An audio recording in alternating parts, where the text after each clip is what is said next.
राधे राधे भक्तों, आप सभी भक्तों का एक बार फिर से मेरे चैनल शिवानी की दुनिया में बहुत बहुत स्वागत है।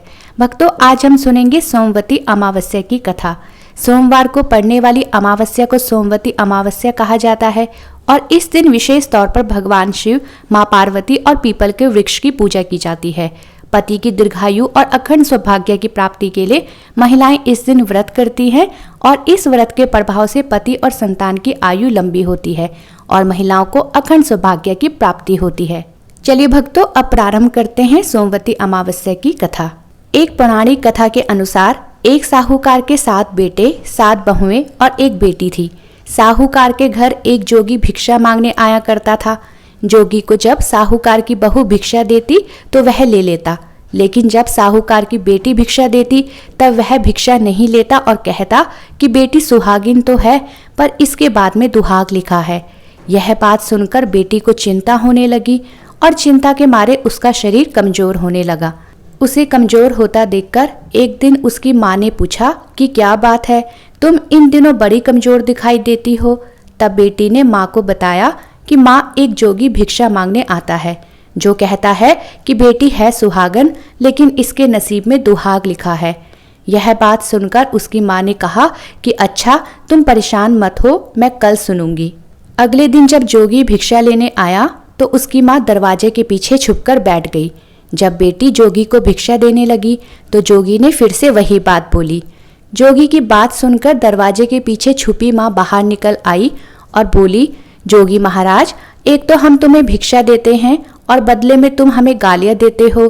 तब जोगी बोला कि मैं गालियां नहीं देता, जो सच है वही बोलता हूँ, जो तुम्हारे लड़की के भाग में लिखा है वही कहता हूँ। फिर उसकी माँ ने जोगी से कहा, तुम्हें ये पता है कि इसके भाग्य में दुहाग लिखा है? जब तुम्हें ये पता है तो ये भी बता दो कि इसका दुहाग भला दूर कैसे होगा। तब जोगी कहने लगा, 7 समुद्र पार एक धोबन रहती है जो अमावस का व्रत रखती है। अगर वह आकर अपना फल दे दे तो इसका निवारण हो सकता है, नहीं तो विवाह होते ही इसके पति को सांप डस लेगा। जोगी की बात सुनकर माँ बहुत परेशान हुई और रोने लगी। तब वह उस धोबन की तलाश में चली गई। चलते चलते रास्ते में तेज धूप पड़ने लगी तो साहूकारनी एक पीपल के पेड़ के नीचे छांव में बैठ गई। उस पीपल के पेड़ में एक गरुड़ पक्षी का घोंसला था जिसमें गरुड़ का एक छोटा बच्चा था। साहूकारनी को घोंसले के पास एक सांप जाता दिखाई दिया तो उसने उस गरुड़ के बच्चे को बचाने के लिए सांप को मारकर ढाल के नीचे रख दिया। जब गरुड़ और पंखनी आए तो घोंसले के पास खून देखकर क्रोधित हो गए और साहूकारनी को चोंच मारने लगे।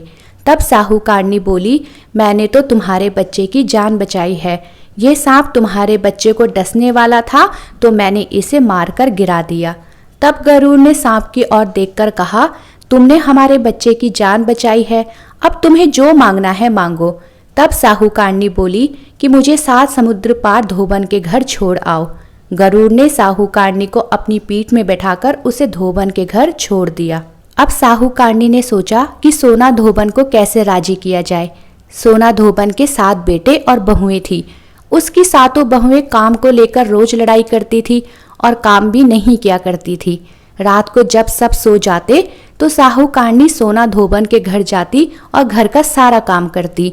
गायों को नहलाती, घर की सफाई करती, रसोई का काम करती, चौका बर्तन करती, आटा पीसती, कपड़े धोती, पानी भरती और दिन होने से पहले चली जाती।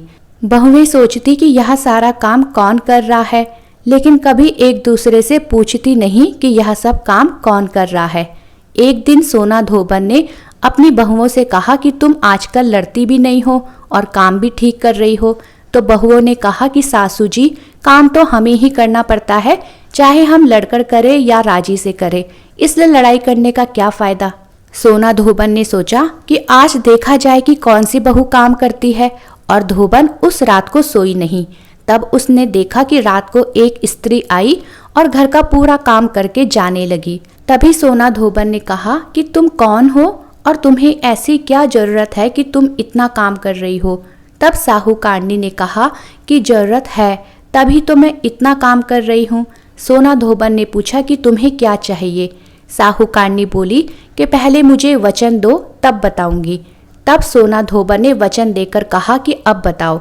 साहूकारनी बोली कि मेरी बेटी के भाग्य में दुहाग लिखा हुआ है, इसलिए आप चलकर उसे सुहाग दे और अपनी सोमवती अमावस्या का फल उसे दे दे। सोना धोबन अपने बेटों और बहुओं से बोली कि मैं तो साहूकारनी के साथ जा रही हूँ, यदि पीछे से तुम्हारे पिताजी खत्म हो जाएं तो तेल और घी के कूपे में डालकर छोड़ देना। फिर वह साहूकारनी के साथ उसके घर के लिए चली जाती है। जब साहूकार की बेटी का ब्याह होने लगा, दूल्हा फेरों में बैठ गया। सोना धोबन ने दूल्हे के पास कच्चा कड़वा रखा, उसमें दूध डाला और तात का तार लेकर बैठ गई।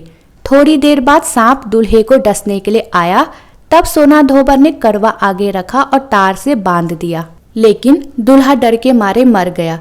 तब सोना धोबन ने टीके में से रोली निकाली, मांग में से सिंदूर निकाला, आंख से काजल निकाला और मेहंदी निकालकर छोटी उंगली से छींटे मारे और बोली, आज दिन तक मैंने जितनी सोमवती अमावस करी है उन सब का फल साहूकार की बेटी को लग जाए, और आगे जो मैं सोमवती अमावस करूं वह मेरे परिवार को लगे।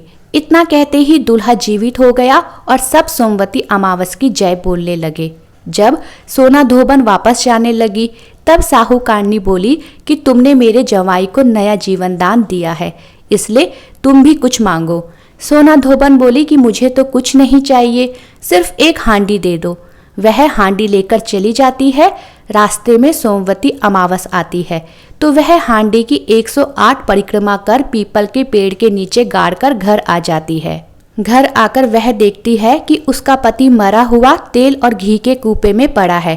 तब उसने टीका में से रोली निकाली, मांग में से सिंदूर निकाला, आंख में से काजल निकाला और मेहंदी निकालकर चिटकी उंगली से छींटे दिए और बोली, मैंने जो रास्ते में सोमवती अमावस की है उसका फल मेरे पति को लगे। इतना कहते ही उसका पति उठकर बैठ गया। उसके बाद घर का एक ब्राह्मण आता है और कहता है कि मुझे सोमवती अमावस की दक्षिणा दीजिए। तब सोना धोबन बोली, सोमवती अमावस रास्ते में आई थी तो कुछ भी नहीं किया, जो कुछ भी किया वह सब मैंने रास्ते में पीपल के नीचे ही गाड़ दिया। तब ब्राह्मण ने जाकर पीपल के नीचे खोदकर देखा तो उसे 108 सोने के सिक्के मिले। वह सब घर ले आता है और कहता है कि इतना कुछ किया है और मुझे बोलती हो कुछ भी नहीं किया है।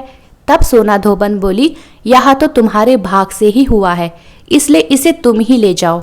ब्राह्मण बोला, इसमें तो मेरा चौथा हिस्सा ही होता है, बाकी आपका जो मन हो वो दे देना। और उसने जाते जाते सारी नगरी में बोल दिया कि सभी सोमवती अमावस का व्रत कीजिए। हे सोमवती अमावस, जैसा साहूकार की बेटी को सुहाग दिया वैसा सबको देना। सोमवती अमावस की कथा कहने वाले, सुनने वाले और हुंकार भरने वाले सभी पर सोमवती अमावस की कृपा बनी रहे। बोलो सोमवती अमावस की जय। भक्तों, अगर आपको मेरी ये वीडियो पसंद आई हो तो मेरा ये चैनल लाइक, शेयर और सब्सक्राइब